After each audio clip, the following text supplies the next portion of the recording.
सबसे पहला सवाल यही है कि जो सुप्रीम कोर्ट ने सख्त टिप्पणी की और जिम्मेदार ठहरा दिया नुपुर शर्मा को उदयपुर की इस जघन्य घटना का, इसे अब कैसे देखते हैं, किस नजरिए से देखते हैं?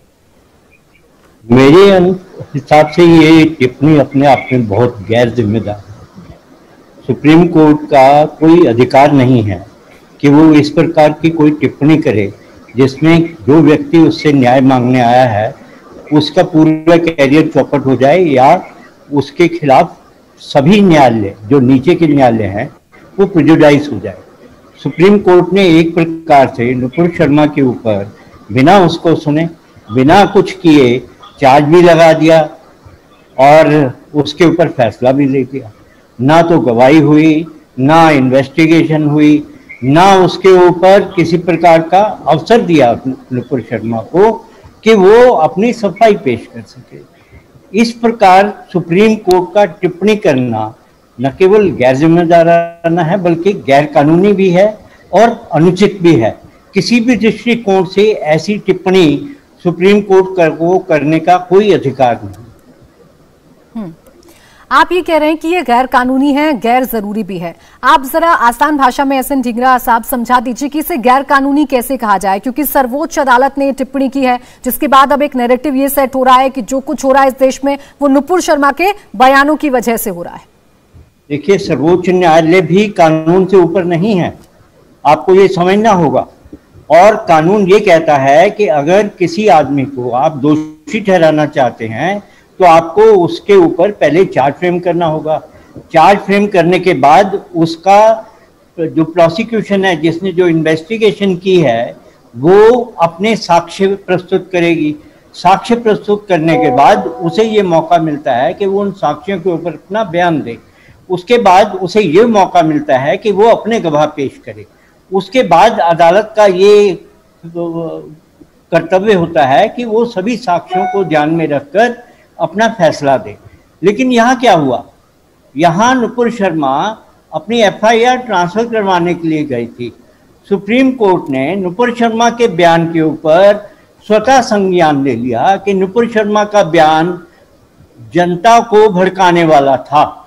अगर सुप्रीम कोर्ट के जज को ये कहा जाए कि आप अदालत में आकर के गवाही दीजिए और बताइए कि ये बयान जनता को कैसे भड़काने वाला था, तो सुप्रीम कोर्ट के जज साहब को पेश होना पड़ेगा, अदालत में जाकर के बताना पड़ेगा कि वो कैसे उन्होंने ये बयान दिया। और अगर मैं जज होता ट्रायल कोर्ट का तो मैं सबसे पहले इन्हीं जज साहब को बुलाता, कहता कि आप आइए और गवाही दीजिए, बताइए कि नुपुर शर्मा ने क्या गलत कहा, क्यों गलत कहा और उसका प्रभाव आप किस रूप में कैसे देखते हैं। अखबारों के उस पर या कुछ लोगों के कहने पर या टीवी मीडिया और लोगों के उसके ऊपर आपने अपनी राय बना ली। आपने खुद क्या महसूस किया, आप ये बताइए, और कैसे महसूस किया।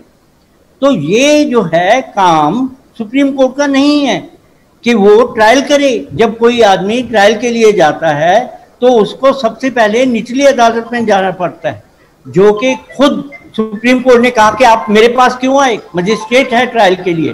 तो मजिस्ट्रेट अगर ट्रायल के लिए है तो ये बात सुप्रीम कोर्ट कैसे भूल गया कि ट्रायल तो मजिस्ट्रेट करता है, मैं क्यों ट्रायल कर रहा हूं।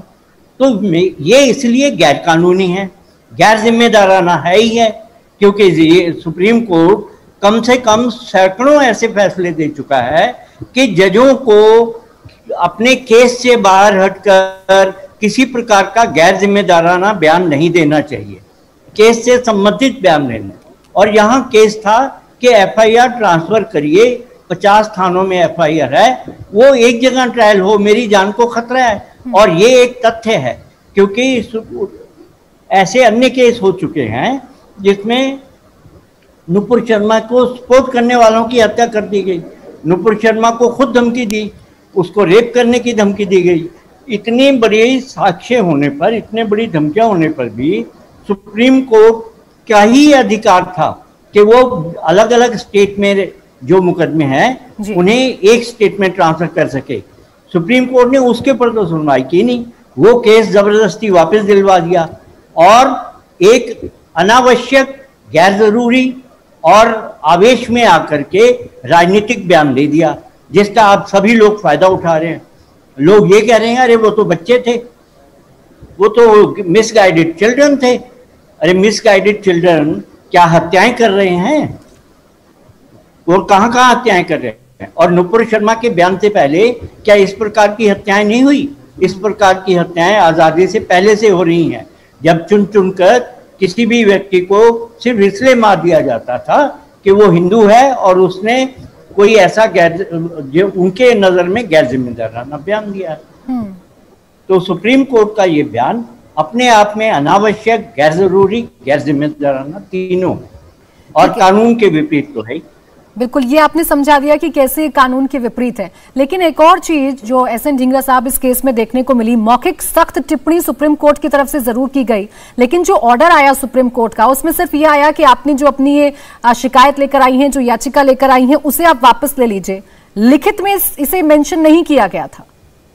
अफसोस तो यही है कि सुप्रीम कोर्ट ने मौखिक टिप्पणी करके पूरे अपना आदेश जनता के पास भेज दिया, मैसेज। मौखिक टिप्पणी अगर कोई सड़क पर खड़ा आदमी कर दे उसका कोई महत्व नहीं होता, लेकिन सुप्रीम कोर्ट के जज की मौखिक टिप्पणी का महत्व है। लोग उसको बड़े सीरियस ले लेते हैं, इसीलिए आप लोग भी टीवी पर डिबेट कर रहे हैं उस मौखिक टिप्पणी पर। आप लोग किसी अरे गहरे नथु गहरे की मौखिक टिप्पणी पे नहीं करते डिबेट, लेकिन सुप्रीम कोर्ट ने इस प्रकार की मौखिक टिप्पणी देकर लोगों को ये मौका दे दिया कि वो सुप्रीम कोर्ट को भी बता सके कि आप लोग गलत हो, आप लोगों ने गलत वो किया है। सुप्रीम कोर्ट ने असल में अपने आप को इतने नीचे स्तर पर ले आए कि मजिस्ट्रेट भी इस प्रकार के काम नहीं करता। मजिस्ट्रेट भी किसी को बिना पूरी सुनवाई के ऐसे मौखिक रूप से आदेश नहीं देता जैसे सुप्रीम कोर्ट ने दिया। तो मेरे ख्याल ये सुप्रीम कोर्ट ने अपना स्तर गिरा लिया। सुप्रीम कोर्ट ने अपना स्तर गिरा दिया आप कह रहे हैं, और जैसा कि आप पहले ही बता चुके हैं कि ये गैर कानूनी है और गैर जरूरी भी है, क्योंकि एफआईआर को ट्रांसफर करने के लिए नुपुर शर्मा गई थी, लेकिन उनके बयान पर सख्त टिप्पणी सुप्रीम कोर्ट ने की। असल प्रक्रिया क्या हो सकती थी एसएन ढींगरा साहब, जब कोई अपनी ऐसे एफआईआर ट्रांसफर करने के लिए शिकायत लेकर जाता है कोर्ट के पास, तो असल प्रक्रिया क्या अपनाई जा सकती थी? देखिए, जब भी कोई व्यक्ति सुप्रीम कोर्ट के पास ये कहता है कि मेरे खिलाफ कई स्टेट में केस हैं, वो पहली बात तो उसके पास एक ही रास्ता है कि वो सुप्रीम कोर्ट जाए, क्योंकि सुप्रीम कोर्ट को ये अधिकार है कि वो अलग अलग राज्यों में पेंडिंग केसेस को किसी एक राज्य में ट्रांसफर करे। कोई भी हाई कोर्ट दूसरे हाई कोर्ट से केस नहीं मंगवा सकता।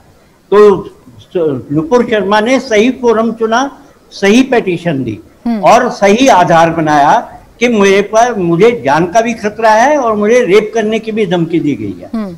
सुप्रीम कोर्ट इस बात का नोटिस अलग अलग सरकार जहां जहां एफआईआर थी उनको देता, उनसे पूछता कि आप लोगों को क्या ऐतराज है कि ये एफआईआर ट्रांसफर कर दी जाए एक ही जगह, चाहे वो दिल्ली ना करते, मुंबई करते, मध्य प्रदेश करते, ये सुप्रीम कोर्ट की डिस्क्रिप्शन थी कि वो कहाँ ट्रांसफर करते।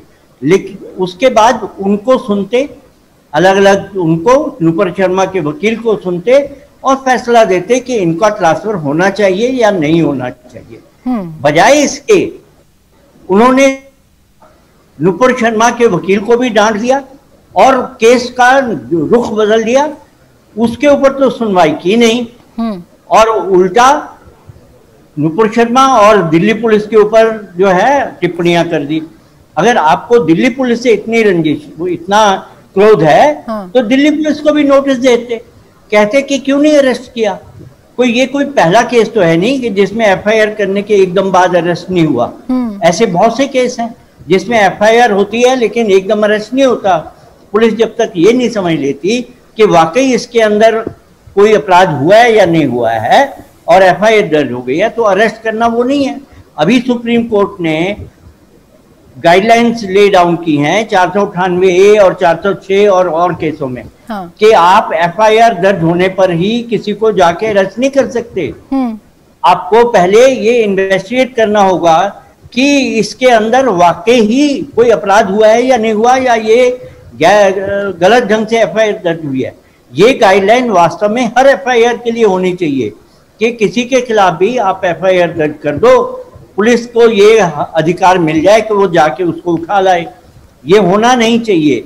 ये कानून गलत है कि एफआईआर होते ही किसी को जाके उठा लाओ। ठीक। जब तक आपके पास साक्ष्य ना हो कि जिस व्यक्ति ने के खिलाफ एफआईआर है उसने अपराध किया है, वाकई उस अपराध में संलग्न है, तब तक आपको उसको अरेस्ट नहीं करना चाहिए। लेकिन यहाँ तो मामला ही उल्टा है। पुलिस को बजाय पूछने के आप जो वादी गया है उसी को डांटे जा रहे हो। भाई उसने तो नहीं कहा कि मुझे अरेस्ट मत करो, और आप सोचते हो कि अगर उसके लिए पुलिस ने रेड कारपेट बिछा रखी है तो पुलिस से पूछिए। जवाबदेही तो पुलिस की है ना। और सत्ता तो जहां तक मैं जानता हूं, सत्ता हर आदमी जो जिस पद पर है उसे उतनी सत्ता तो मिली हुई होती है जी। अगर नुपुर शर्मा बीजेपी में है और प्रवक्ता थी, सीनियर लीडर है, उनकी भी कुछ ना कुछ सत्ता होगी, लेकिन उससे कहीं अधिक सत्ता तो सुप्रीम कोर्ट जजों की है जो इतने ऊंचे पद पर बैठे हैं और सत्तासीन है। अगर उनका नुपुर शर्मा का कोई दायित्व है कि वो सोच समझ कर बोले, हाँ। उससे कहीं ज्यादा दायित्व सुप्रीम कोर्ट के जजों का है कि वो सोच समझ कर बोले। वो क्यों बिना सोचे समझे इस प्रकार की टिप्पणियां करते हैं। और अगर उन्हें अधिकार है, वो सोचते हैं कि उन्हें तो अधिकार है क्योंकि वो राजा है, and king can do no wrong, तो वो ये अधिकार हर आदमी सोचता है कि मुझे भी है। ढींगरा साहब, चूंकि नुपुर शर्मा की यहाँ पर बात चल रही है और आपने पूरी प्रक्रिया समझाई कि क्या प्रक्रिया हो सकती थी, ये भी बताया कि कैसे इसे गैर जरूरी बताया जा रहा है। अब नुपुर शर्मा के पास क्या विकल्प बचते हैं, वो अब आगे क्या कर सकते हैं सर्वोच्च अदालत की इस टिप्पणी के बाद? देखिए, नुपुर शर्मा मेरे ख्याल से अपने हाईकोर्ट जहाँ पर उसके केस हैं उन सभी हाईकोर्टों में उसे जाना पड़ेगा कि ये या तो एफआईआर रद्द की जाए या एफआईआर को एक ही जगह ट्रांसफर कर दी जाए। सुप्रीम कोर्ट ने तो अपने दरवाजे बंद कर दिए और विड्रॉ हुई है। विड्रॉ होने का एक लाभ ये भी होता है कि आप दोबारा अप्रोच कर सकते हो, लेकिन सुप्रीम कोर्ट का जो रुख है उसको देखते हुए मुझे नहीं लगता कि सुप्रीम कोर्ट में ये दोबारा डाली जाए। तो हाईकोर्टों में जाकर के रिक्वेस्ट करनी पड़ेगी कि ये सभी केस एक ही जगह ट्रांसफर कर दें। अच्छा, जैसा कि आप बता रहे थे जस्टिस ढींगरा साहब की जो टिप्पणी की गई है वो कितनी गैर जरूरी है, आपने बताया कि ऐसे वक्त में इसका क्या असर पड़ सकता है।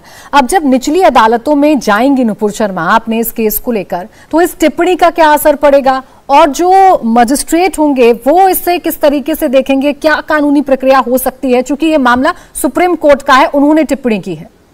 देखिए, मेरे को सबसे अधिक जो अफसोस की बात लग रही है वो यही कि इसमें सभी मजिस्ट्रेट इस बात से प्रेजुडाइज हो जाएंगे कि सुप्रीम कोर्ट ने पहले ही अपना रुख इसमें बता दिया, और इस बात का नुपुर शर्मा के केस पर बहुत बुरा असर होगा, ट्रायल के ऊपर बहुत बुरा असर होगा।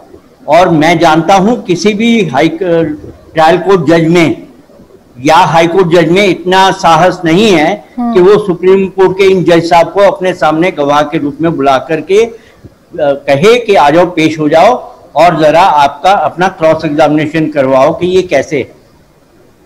अगर किसी जज में इतना साहस है तो वो ये ट्रायल वास्तव में एक असली ट्रायल होगी। अगर किसी जज में साहस नहीं है तो ये सुप्रीम कोर्ट की टिप्पणी उस जज के लिए एक आदर्श वाक्य के रूप में रहेगी। लोग, जो भी प्रतिपक्ष होगा, नुपुर शर्मा के विपक्ष में होगा, वो कहेगा सुप्रीम कोर्ट ने तो ये देखिए पहले ही कह दिया, अब आप क्या फैसला करोगे। जब सुप्रीम कोर्ट ने कह दिया कि पूरे भारत में जितने दंगे हो रहे हैं, जितनी हत्याएं हो रही हैं, वो नुपुर शर्मा के कारण हो रही है, तो अब आपको क्या चाहिए। बिल्कुल ढींगरा साहब, आप कह रहे हैं कि वो जो नैरेटिव एक सेट हो गया, अब उसे बीट करना बड़ा मुश्किल हो पाएगा। बहुत शुक्रिया आपका हमारे साथ जुड़ने के लिए ढींगरा साहब, और तमाम कानूनी चीजें समझाने के लिए हमारे दर्शकों को कि आखिर क्यों सवाल उठाए जा रहे हैं और ये पूछा जा रहा है कि नुपुर शर्मा कैसे जिम्मेदार हो गई उदयपुर कांड के लिए। बहुत शुक्रिया आपका।